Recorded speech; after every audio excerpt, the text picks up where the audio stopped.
Chapter 18. Jim sat at the front with his numbered paddle. It said 9.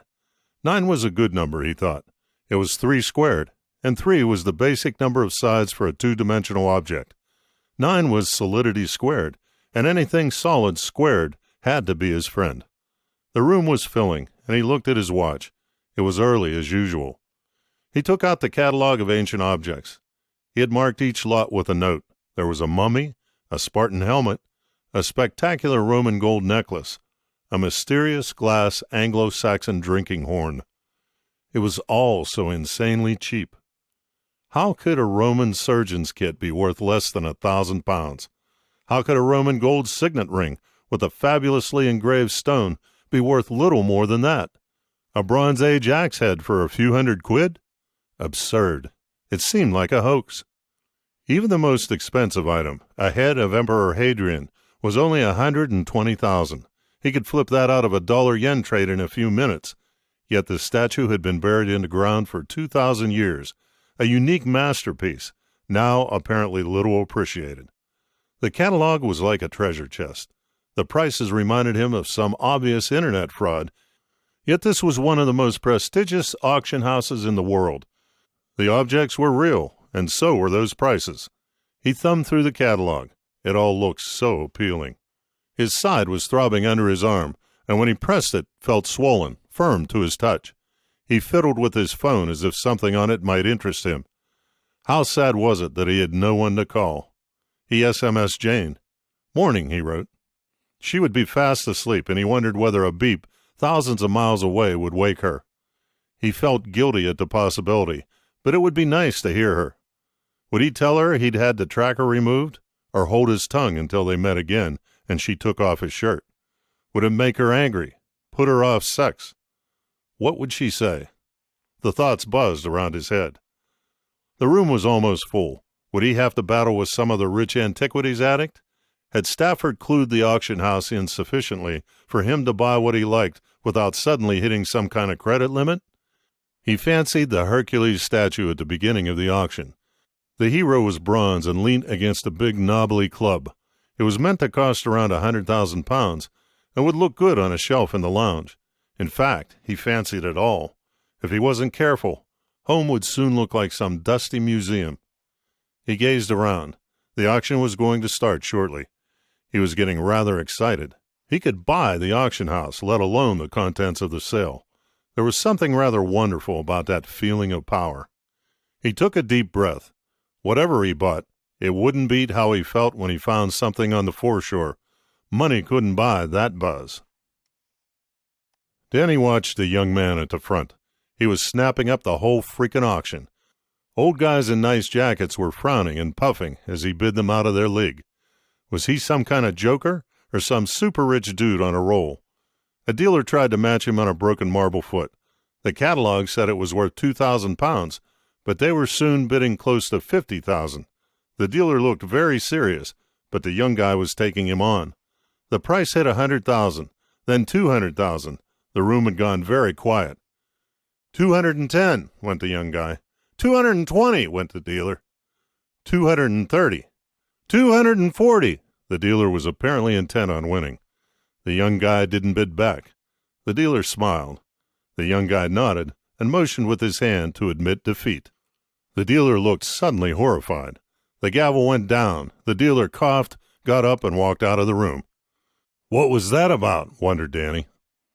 The young guy carried on his remorseless pursuit, the crowd now apparently accepting that he was going to buy pretty much every lot.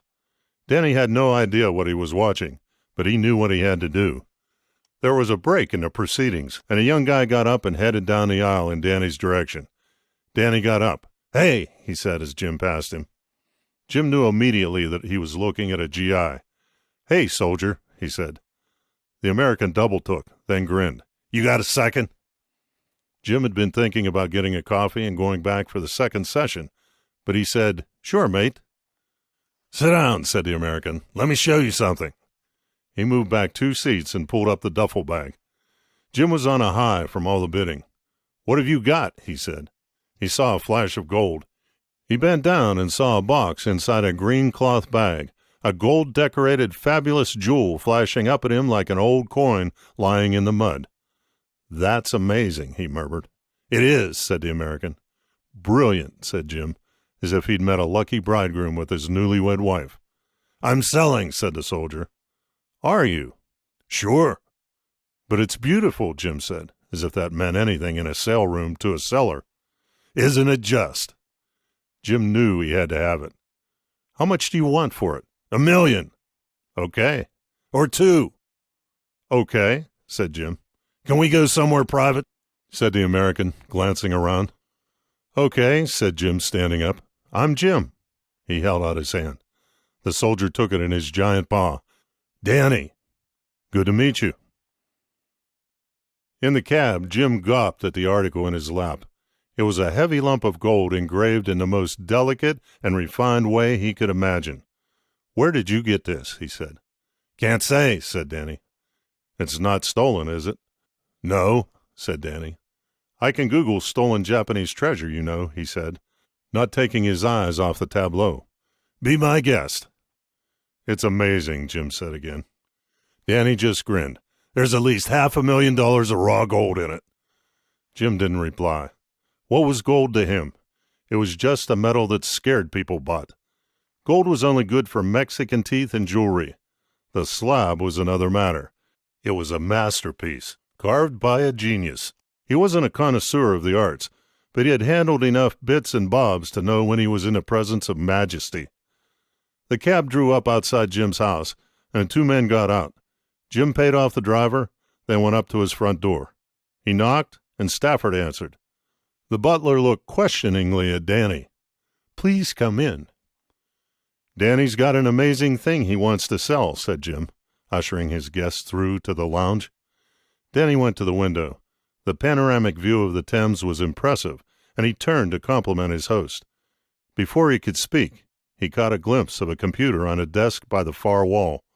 That looked like General Jane. The screen flashed out.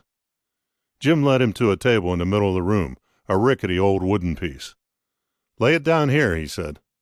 "Look at this, Stafford." Danny put the GI duffel on the floor, unzipped it, and heaved the slab out. He put it on the table. Stafford bent over it, adjusting his glasses. He looked at Jim silently, in the opaque way he did when he meant something important. Jim could never guess what he meant until it was too late for the answer to be useful. "Okay, Danny, what do you want for it?" he asked. Danny laughed. The little boy with his hand on the levers thought they looked friendly. $1 million. "Dollars?" asked Jim. The little boy pulled the lever that operated his brain. "Euros," he hesitated. "Pounds." "Which?" asked Stafford. "Which is more?" asked Danny cheekily. "Dollars," said Jim. Danny shifted uncomfortably. He sure as hell knew that wasn't true. "Are you kidding me?" "Yes," said Jim. "The pound is the heaviest. 1 million pounds is $3 million. "Okay," said Danny nervously. "That will do just fine."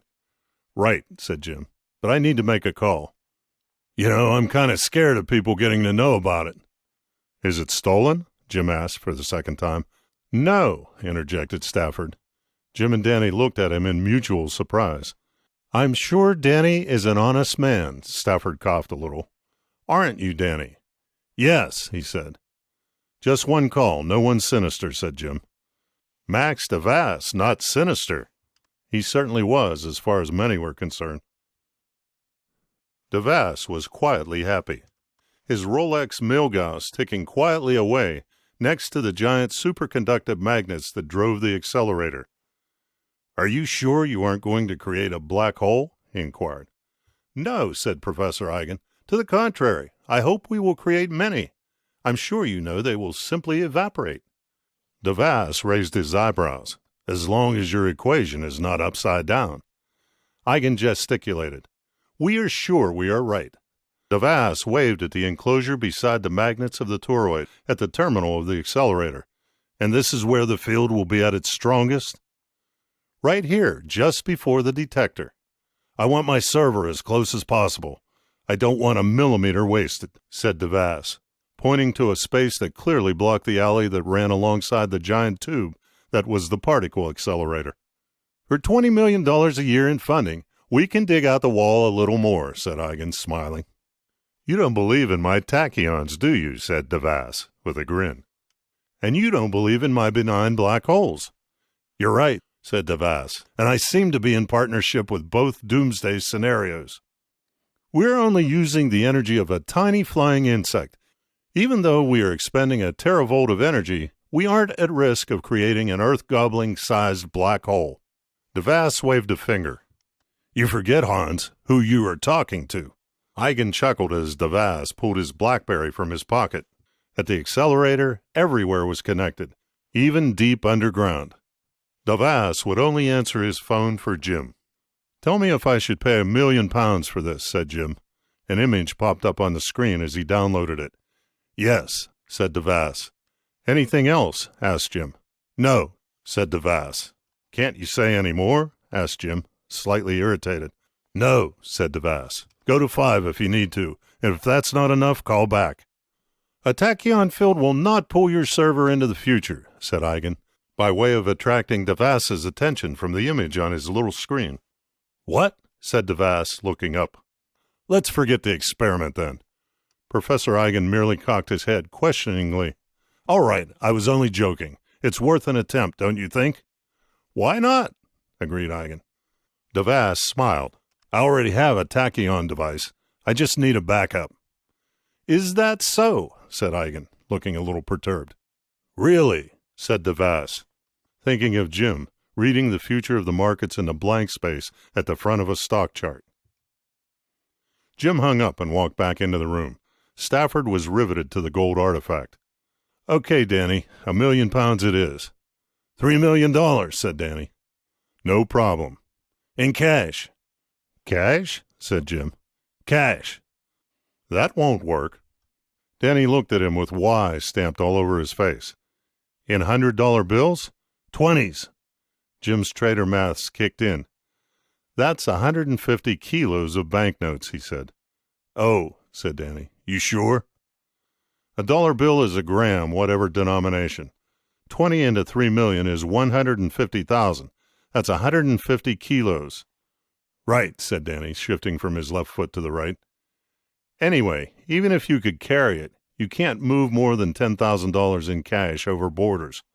3 million is going to be tricky unless you live here, which you don't. Danny seemed a little crestfallen. What do you think I should do? You don't want a check, I suppose. Danny shook his head. I can do a transfer. You know the bank G.D. Marland? Interjected Stafford. Sure, said Danny. Everyone's heard of them. Show him the account, said Stafford, mopping his brow with a handkerchief. We can do a wire to his account in the States. Jim and Danny's eyes met. Cool, said Danny. They walked to the computer, and Jim wiggled his mouse. Jane's picture, his screen wallpaper, flashed onto the screen. She was smiling, crawling under barbed wire through mud. She was a few years younger, but she hadn't changed much. Jim always smiled when he saw the shot. He opened the browser and covered the picture. He glanced at Danny. For some reason, the man was clearly mortified. You okay? Yes, said Danny, after a moment's hesitation. Who? He said before the little guy pulled the lever and his mouth snapped shut. Who? Nothing, said Danny. Jim opened the account on the summary page. There was a serial number where the balance should have been. Danny read it. How many decimal places is that? He asked. A lot, said Jim, trying to stifle a smile. Let's send you the money. Can we go to the bank and send it from there? Asked Danny. That way I can believe it and also ring up my pa and get his bank details. I haven't got mine. Fine, said Jim. Let me call the bank. Danny was reading the number, but the spacing was too tight for him to reliably make out whether there were 9 or 10 digits left of the decimal. Wow, he said finally, you are some rich guy. Jim was already on his mobile. Yes, he said, but you know the legend of Croesus. No, said Danny. What is it? Hi, said Jim. Can you put me on to St. John? Not a happy story, said Stafford, shaking his head.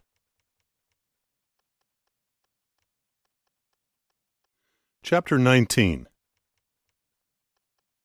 Akira sat by his friend's hospital bed and held his mottled, trembling hand. The old man was asleep, his mouth a little open, an oxygen line under his nose. Akira would sit there for another half an hour, then leave. He saw a flicker of eyelids and watched his friend slowly awaken. "Good afternoon," said Akira. "I've seen it," said the old man very quietly, his voice hollow like the note of a small breathy flute. "I know," said Akira. "Your wife has told me all the details." "It exists." "I know," said Akira again. "Please do not force yourself to speak." "It," the old man squeezed Akira's hand, "is real." "I know," said Akira a third time, "and I will find it." "It is so beautiful." Akira smiled at his old friend, who perhaps smiled back before falling, exhausted once more, asleep. Akira made a fist of his short hand, then let his fingers open one by one. Was it a miracle or a curse? He wondered. Brandon looked out onto the cove. The sky was a perfect blue. The black cliffs looked less sharp than they had on previous occasions, and seabirds coasted along them above the surf, crying to their comrades. The water lapped against the fishing boat, a smooth, undulating surface without a ripple to break its salty skin. He let Casey roll off into the water first, then followed him. The sea below was empty. The hammerheads had gone, and there seemed to be hardly any life in the waters, except the occasional fish that flittered past, almost invisible against the blue light. As he swam down, he heard Casey in his ear. "Wow!" The sand below was glittering. Brandon's eyes bugged out. "Am I seeing things?" he said into the radio. "I don't think so," said Casey. The storm had stripped acres of seabed, and where there had been sand, there was now rock. The rock was covered with timber beams and flecked with gold. "Reese," called Casey, "how many hold-alls have you got up there?" "How many do you need?" came the reply. "Plenty." Brandon unslung his empty duffel bag, unzipped it, and began to pick up coins and drop them in. He picked up a gold blob with a red stone in it. "This is intense," he said into the radio. "Good," said Reese. "I mean really intense," he said. "This is like going to take all day." "You're going to have to winch this up, Reese," said Casey. "It's thick down here. Shame you can't see it for yourself." "Love to," said Reese, "but after that instant storm last trip, I'm staying topside." Brandon poured a handful of coins into the bag. "We can swap places later. I ain't going to be able to get all this up in one dive." "What have you guys got down there?" "You can't get narcosis at 40 feet, can you?" laughed Brandon, scooping another handful of coins into the bag. "You ain't got narcosis," said Casey. "If you have, so have I."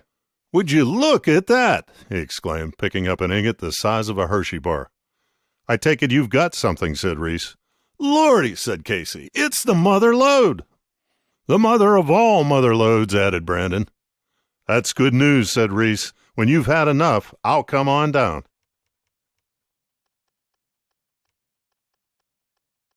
Chapter 20. Reese looked out of the bridge window. Brandon was tying up the boat, and there were 3 Japanese on the quayside. A smallish guy flanked by 2 policemen. He let out a groan. How the hell could they be there? Maybe they'd broken some local rule. Or maybe they weren't there for them. He turned the engine off as Brandon stepped back in. His comrade was looking at him worriedly. Reese's eyes said, "Leave this to me." He stepped off the boat nonchalantly and made his way to the bow as if to check something. The little guy between the 2 policemen started to walk towards him. Reese undid the rope and tied it again slowly. When he looked up, they were staring at him. "Hi," he said. "Can I help you?" "Yes," said the short Japanese man. "I am Professor Akira Nakabashi of the Imperial Archive." He smiled and offered his hand. Reese noticed that he appeared to have only one arm. His training told him that the other was present, but stunted. The short man gazed into his eyes, and Reese knew he knew. He also knew that the Japanese knew he knew. "Thank God," he said, laughing. "Thank God," said Akira. He waved his hand. "Thank God." "You speak English," said Reese. Akira smiled. "So do you," he said. "Yes," agreed Reese. "Please continue." "Thank God you're here. We've made an amazing discovery." "I know," said Akira. "You do?" "Yes," said Akira. "You just told me." Yes, I did. American heroes like you must be proud. We are, said Reese. Had they traced the coins he'd sold? How did you find us so fast? Intuition, said Akira. Of course. Can I come aboard? Sure, said Reese. See what we've got. Akira said something to the policeman who walked away. Akira smiled at Reese. This is very wonderful. Yes, said Reese. You have done us a great service. Brandon and Casey didn't look very happy. This is Professor, Reese hesitated. Not Kabashi, but you can call me Akira. This is Akira-san from the Imperial Archive. I've told him what we've found. Brandon and Casey shook his hand. They smiled as best they could. Can I see? Asked Akira. Brandon went to one of 5 heavy-looking bags, and with Casey's help, hauled it onto the table, which appeared to groan under the weight. Careful, said Reese. It's kind of full. Akira opened the zipper, fished inside, and pulled out a long pencil-like piece of gold. He opened it out into a fan of golden fingers. Wonderful, he said. He studied it closely. Then he put his hand back into the bag and pulled out a handful of coins. 14th century, only 5 known till now. He held out his palm. 2 of which you may have sold in Tokyo a few weeks ago. He smiled in a friendly way. He peered at the 3 seals. I watched you these 2 days on the satellite. I almost sent a warship to greet you, but when I knew who you were, I thought, no, I shall come to greet them personally. He smiled. Thank you, said Reese. You see, this coin can come from only one ship, and this one ship could only have sunk within 300 miles along this coast, and only one set of divers has dived here in all these months. I see, said Reese. That's cool, said Brandon. Casey nodded. There will be much more like this to be recovered, said Akira. You bet, said Brandon. And I should think, said Akira, that you will be handsomely rewarded. He smiled. They smiled back. That's great, said Reese, sighing with relief inside. But, continued Akira, I have to ask you a question. Sure, said Reese, stiffening. All this treasure is wonderful, and I am overjoyed that it is recovered, but more important by far, is the whereabouts of a box. Box? Said Reese. A gold box about 1 meter wide. Brandon looked at Casey, who stared at his feet. A box? What about a box? Asked Reese. It has the picture of the sun rising over the shore, and it is a very, very precious thing. Have you found it? Reese looked into Akira's eyes. Akira looked back into him. Yes, said Reese, as it dawned on him. The gold slab wasn't a slab at all. It was a box. Yes, we found it. Is it here? Asked Akira. No. Where is it? Reese sagged a little. Akira grabbed his shoulder with his good hand. As long as it is returned to the Emperor, you have nothing whatsoever to fear. Tell me everything, and you will simply be thanked. It is almost miracle enough that it is recovered. We've sent it to London. Do not fear, said Akira, his face blank. I will get it back. He flexed his fingers of his short hand. But you must understand that if you do not help me correctly, the terrible things that will befall you will be not as bad as that which will befall me. Reese looked into Akira's eyes again. The guy was serious. Whatever they had found was deadly important. He had seen that serious intent before when their missions had held a large slice of suicide attached to them. Absolutely nothing was more important to this Japanese than the slab, the box, not even his own life. You can trust me and what I've told you, said Reese. Akira bowed in acknowledgement.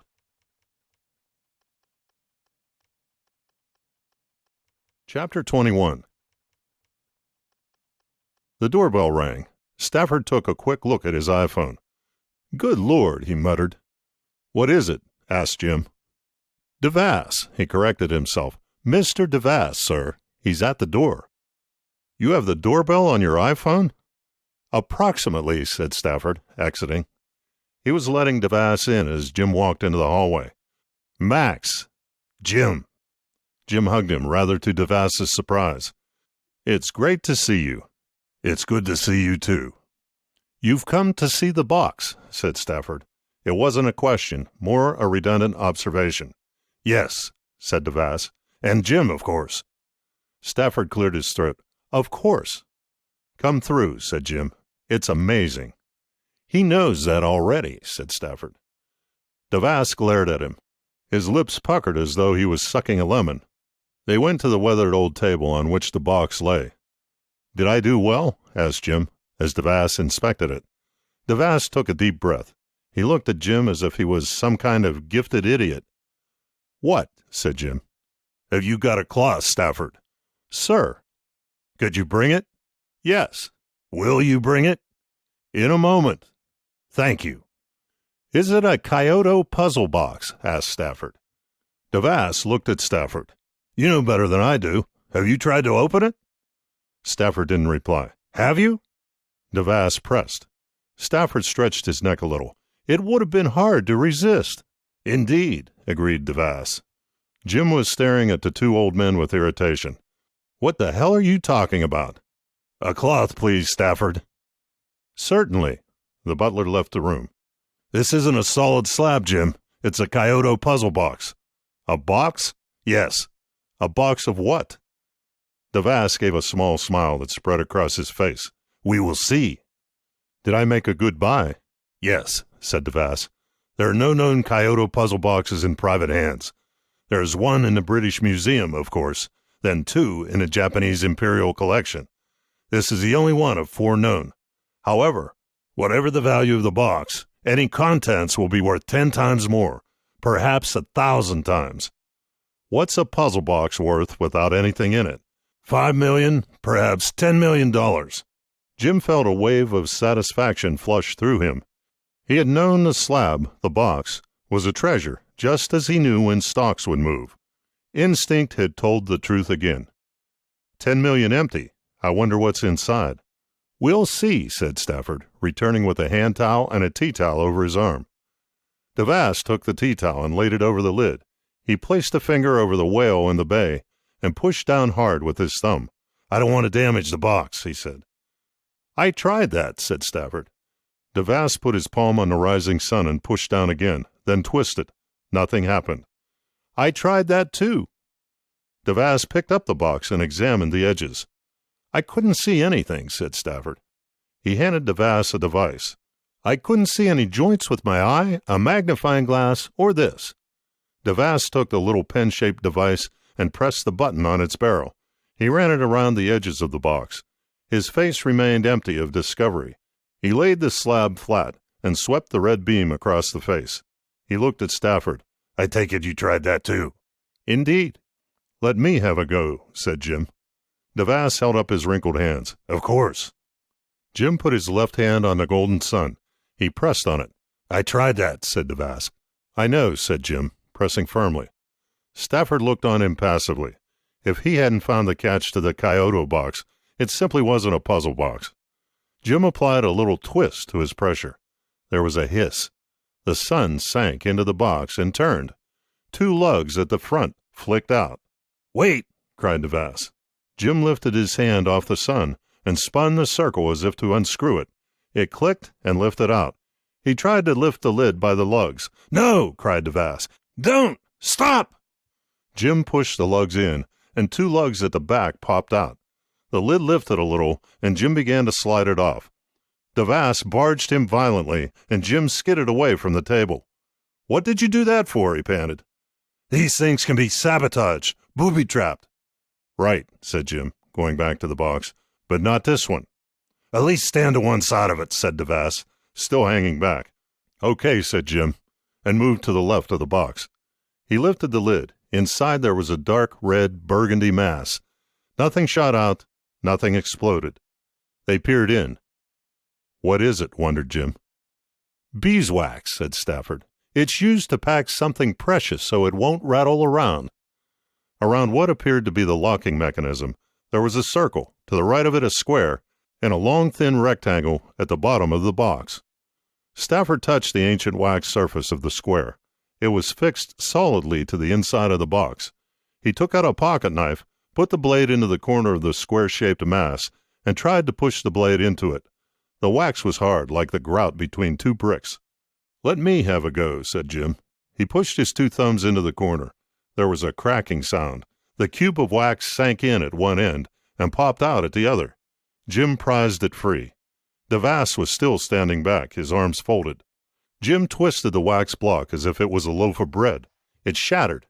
Within there was a tearing of paper. Then he saw a flash of emerald and gold. He pulled out a green necklace. Wow! He held it up. It was a string of deep green stone fingers, like a Native American necklace of bear claws. It was held together with a gold chain, woven with highly detailed floral patterns. He opened the necklace and went to put it on. "Don't do that," said Devasse. Jim put it on. "What do you think?" "Very regal," said Stafford. Devasse shrugged. Jim turned back to the box. He pressed down on the circle of wax and heard another dry crack. He pushed and prodded the area until the circular wax cake popped out. Devasse and Stafford craned their necks and stood almost on tiptoe to watch him. Jim broke open the wax and unwrapped a mirror with a knob in the form of a flower bud on the reverse. He looked at himself in the polished silver face. He saw a blurred, distorted image of himself, but he looked kind of handsome and heroic in a cartoony, smudgy way. Behind him, Stafford and Devasse looked like two odd schoolkids with some visiting dignitary. He laughed. "Nice mirror," he said, and laid it on the towel. Devasse picked it up. Jim put a thumb at each end of the oblong and pressed hard. The block flipped up and out and almost fell out of the box. Jim caught it. He twisted the wax block, which broke, paper tearing beneath. Devasse put the mirror back on the towel. "Dear God," he said as Jim pulled a Japanese sword from its crumbling wrapping. "Kusanagi," said Stafford. "What?" said Jim, removing the sword from its plain but beautiful scabbard. He held the blade up to the failing light from the window. The sky was leaden, and a wind was blowing down the Thames. A funny bleached light highlighted the object, giving it a strange thick outline. He grinned, experiencing a flash of aggression. "Cool," he said. "What a cool thing."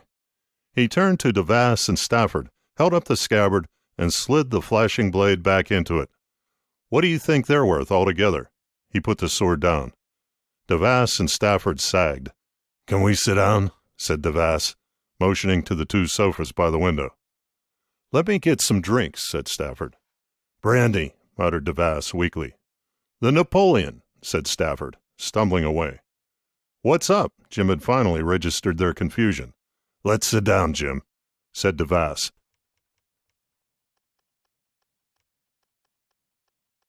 Chapter 22. Outside, giant gray clouds had opened, and rain was pelting down. Jim held the mirror and studied it intently. The mottled surface certainly improved his looks. It seemed to elongate his face and warp out his jaw to make it look chiseled. "This is very cool," he said, rolling it around in his hand.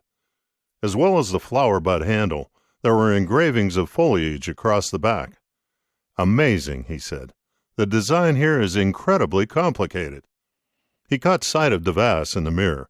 He looked younger in the distorted surface and happier than usual. Devasse leaned over and lifted the necklace over Jim's head. "Priceless," he said. "Is it jade?" asked Jim. "The most perfect jade I've ever seen," said Devasse. "Yasakani no Magatama." "Is that a kind of Japanese jade?" said Jim. "No," said Devasse. "Yasakani no Magatama is the jewel of the Japanese imperial regalia." "Is this like that?" "No," said Devasse. "This is Yasakani no Magatama." Set against the grayness of the view from the window, the green shone with a glowing depth as if it had an internal light. Jim looked at Devasse as if he was talking nonsense. "What?" "This is the Yasakani no Magatama, and that mirror you're holding is the Yata no Kagami." "And this?" said Jim. Stafford entered, carrying a tray with 3 glasses and an ancient bottle of cognac. "The sword Kusanagi," he said. "I think so," said Devasse. Jim laughed. "Come on, guys. What the hell are you on about?" He caught a glimpse of Stafford in the mirror. In the eccentric field of the polished silver, he looked younger, slimmer, and very military. "These items," said Stafford, "if I'm not incorrect, are the imperial regalia of Japan." Jim wanted to say, Don't be stupid. Whatever the imperial regalia of Japan were, he couldn't be in possession of them. What do you mean? You do not mean, what do you mean, Jim, said Devasse. You mean, how can this be? Okay, said Jim. How can this be the imperial regalia of Japan? Have they been stolen? No, said Devasse, they have not. Right, said Jim, putting the mirror down and picking up the sword. Let's start at the beginning. What's regalia? The British crown jewels are regalia, Stafford told him, before Devasse could reply. He picked up the mirror and began to examine it. He glanced at Jim, then returned to the object. Yes, said Devasse, they are approximately the same. When your queen was crowned, she was given the orb, which here is the mirror, the scepter, which in this case is the sword Kusanagi, and the crown, which here is Yasakani no Magatama, the green necklace, interrupted Stafford. Devasse helped himself to a shot of cognac. The rain tapped on the window like a handful of gravel. Jim pulled the sword a little from its scabbard. The steel shone iridescently. The surface whirled with blue, black, and red, which shone and flickered in the light. How can these be the Japanese crown jewels? He said, grinning at the two old men as if they had gone mad. Wouldn't they have noticed they were missing? Yes and no, said Devasse. Stafford was shaking his head at the mirror. He picked up the necklace with his other hand. These were responsible for coaxing the sun back into the sky, he said. He coughed, according to Japanese legend. Well, Jim, began Devasse, giving Stafford a look of frustration, these objects predate recorded Japanese history. They are both real and legendary. The sword was retrieved from one of the tails of a many-headed dragon, and, as Stafford pointed out, the mirror and the jewel were hung on a tree to coax the sun goddess out of a cave where she was sulking. She, of course, ascended back into the heavens. More important than the stories is the probability that the regalia were lost in a shipwreck in the 14th century. Oh, said Jim. The trouble is, said Stafford, handing the mirror to Devasse, the Japanese preferred not to mention it. You see, the objects are symbolic of imperial legitimacy. Lose them, lose legitimacy, lose power. Right, said Jim. And, continued Stafford, it's even harder to admit they're gone when the next coronation comes around. Then the next one, and the next. So the ugly truth simply doesn't come out. The regalia appears at coronations wrapped in paper, said Devasse. I've always thought it ironic. How do you two know all this? Said Jim. You appear to be surrounded by connoisseurs, said Devasse. Jim offered him the samurai sword, which he took. The scabbard was of a dense dark wood, with a matte finish that felt secure in his grip. Ama no Murakumo no Tsurugi, said Devasse, pulling the blade out. Amazing. He held it up. The sword of the gathering clouds of heaven. He sheathed it. The Japanese Excalibur. He offered it back to Jim. Excalibur? Queried Jim. Stafford nodded. The fabled grass cutter of Japanese legend. So is it a Flymo or an Excalibur? He said, pulling the blade right out and holding it up as Devasse had done. The wind was whipping down the Thames, and a flash of lightning sent a white afterglow around the wall. All this and special effects, he said, putting the sword back into its scabbard. If you're right, this lot's worth an absolute bomb. How much? I dread to think, said Devasse. Do you want to sell them? Not really, said Jim. They're amazing. I think I want to own them for a bit. Then I could give them to a museum. I mean, the Japanese would be really happy to get them back, right? I'm not sure they could admit to receiving them, said Stafford. What would that do to the legitimacy of the royal line? You'd have to give them back secretly. Devasse was thinking hard. That would be no good, said Jim, scowling. It wouldn't be fair. They'd pay a king's ransom, said Devasse, just before a rumble of thunder passed overhead. But you don't need money. Well, there's no hurry, said Jim. If it's all been missing for 600 years, a few more won't matter. I can leave it to Japan in my will. He took the sword out again and postured with it. He felt the base of the blade with his thumb. Razor sharp. Devasse was gazing out of the window at the storm. He seemed to be pondering something unpleasant. If you want to hang on to these objects, you'll need to keep it very quiet. I cannot imagine what the Japanese would do to get them back. It will be like living with the Mona Lisa and the Turin Shroud, having had them stolen on demand." "At the very least," interjected Stafford. Devasse hauled himself to his feet and walked to the window with his brandy. He watched the churning river sweep towards the sea. Jim stood up and held the blade to the light. "I'll keep them for a bit, then maybe see if we can do a deal. They should be very happy." "Very wise," said Devasse, "and probably very lucrative also. Tell me when you want to go ahead, and I will act as go-between." "It could prove hard to get off on the right foot," said Stafford. "It probably will," said Devasse absently. "How hard can it be?" Jim brandished the sword. "Excuse me, mister, how would you like your crown jewels back?" He sheathed it. "That's sorted, then." Devasse was holding the necklace to the light. He was smiling to himself. "Remarkable," he breathed. Jim took it from him and put it on again. He picked up the mirror and the sword. "Am I the Emperor of Japan now?" "I doubt it," said Devasse. The necklace felt rather good.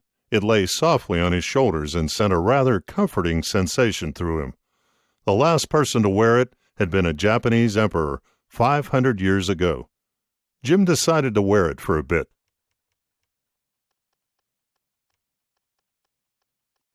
Chapter 23. Akira had only ever seen the Emperor in person twice before, and then only as he had passed through the archive on a tour of the objects.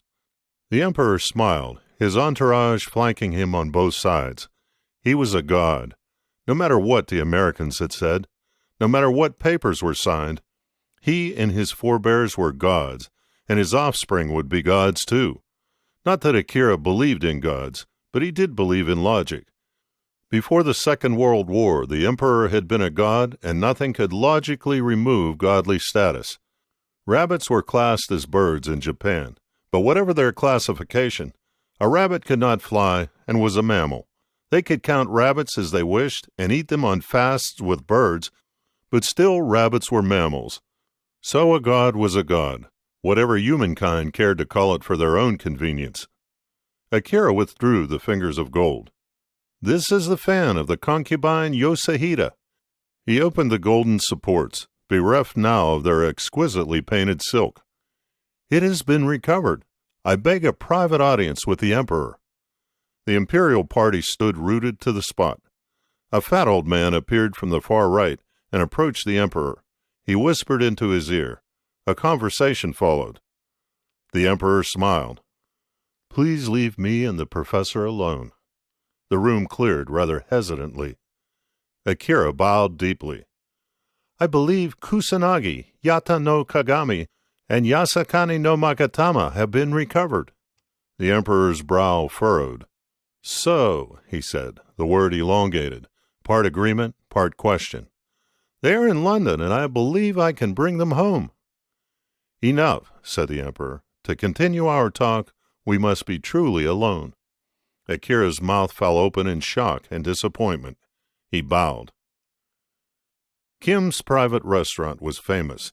The billionaire was perhaps the only man in the world to own his own personal five-star restaurant and keep it for his sole purposes. Hananaka was often entertained in luxury restaurants.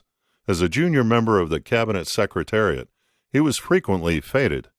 One of his functions was to indicate intentions to powerful people outside the government, and he did this in any number of ways, most of which were invisible to the Western eye. This was the first time he had called on Kim, and for once it was to his own benefit. In his quiet way, Hananaka had become a desperate man. He was supporting his family's 4 ancient and decrepit parents, and was slowly but surely sinking into terrible debt. For him, it was not hard to borrow money at a minuscule interest rate, but he could no longer repay it.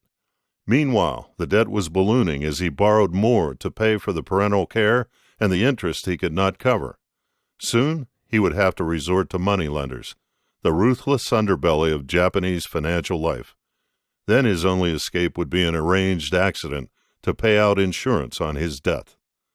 Now life had dealt him a terrible temptation, a simple way to pay off all his debts. The head waiter ushered him through the restaurant, which had a dozen tables. All were empty. 2 shuffling geisha in red and white silk kimonos joined them in procession. He was ushered into a small, dark dining room. There was a fish tank across the far left wall with coral and tropical fish that drifted back and forth. To the right of the tank hung a painting he recognized as by Toulouse-Lautrec. A dresser in heavy lacquer stood against the back wall, a tang camel prancing across it in desiccated biscuit terracotta. The fish tank seemed very deep, as if it was the size of a room all by itself. Kim looked up from his phone. He smiled like someone who had just heard that something awful had happened to an enemy. He stood up, and they bowed. Hananaka felt Kim bowed too low, and he tried not to overcompensate. They exchanged pleasantries, then drink and food started to appear. As Hananaka had expected, it was all exquisite. Hananaka began to appear more drunk than he was. The only way he could make his proposal was to be drunk, and then it could be rejected, laughed away, or denied at will. He was laboriously pouring his heart out about the state of his family, how his own sainted parents and his perfect wife's beloved mother and father were so fragile.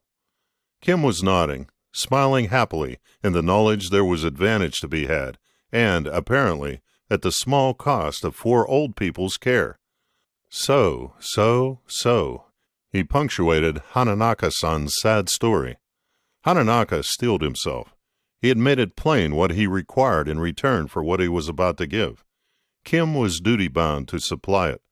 What he was about to give was worth infinitely more than he could ask, so there would be no quibbling. Kim would not disappoint him, even though, under his perfect Japanese exterior, he was from Korea, of a despised people. The door opened. The 2 geishas scooted in and cleared the middle of the table. They manipulated various invisible latches, and the center collapsed. The cloth parted, and there was now a large hole between Hananaka and Kim. Kim turned as a trolley was rolled in and slotted between them. Under a cloth there was a large mound. Hananaka smiled and nodded. "What is it, a giant fish?" "Nayo Tayamori," said Kim, with a hungry smile. He smacked his lips. "Oh," said Hananaka. He wondered how Kim's restaurant would serve such a dish.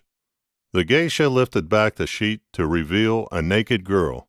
A selection of thinly sliced sashimi lay across her body, covering her like a silken dress. Between her legs there was a gigantic pile of beluga caviar. "Oh!" gasped Hananaka. "Come," said Kim, "tell me your news." Hananaka looked at the perfectly still girl, whose only sign of life was her breathing. He hesitated. What if she heard? "Please, go ahead," said Kim, spooning some caviar from the girl's groin with a carved bone utensil. Hananaka sat up a little. It would be rude to remain silent, and after all, the sashimi plate was only some stupid girl. "The imperial regalia have been recovered and are in England. I am sure if you came by them, all my debts and yours would be extinguished."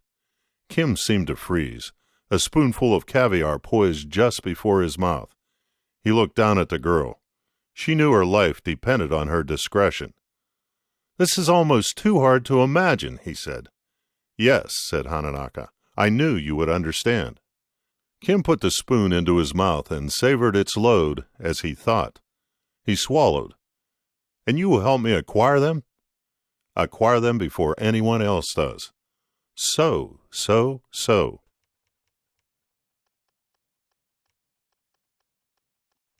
Chapter 24. Stafford sat up in bed. His iPhone was vibrating on the table, an intruder alert. He looked at the outlined figure poised at the first-floor window, trying to open the latch. He allowed himself a little smile as he saw the blade slide between the sash frames and flick the latch. The agile balaclava-clad man who balanced on the slim sill would get nowhere trying to raise the window. It was dead-bolted with screw-in keys. Stafford had been fortifying the house, taking every opportunity, whether Jim was around or not, to make the Riverside warehouse into a fortress. Jim was a serious target, be it for the money he was worth or for the skill he had in calling the markets. A rich man needed good security, whether he cared for it or not. It was now being tested. He wondered about calling the police, but as he did so, he saw the intruder swing off the sill and climb down the drain pipe. From a different camera, he watched the expert motions of the cat burglar. This was no junkie after money for drugs. He watched the figure walk up the street and disappear into a side road about 100 yards ahead.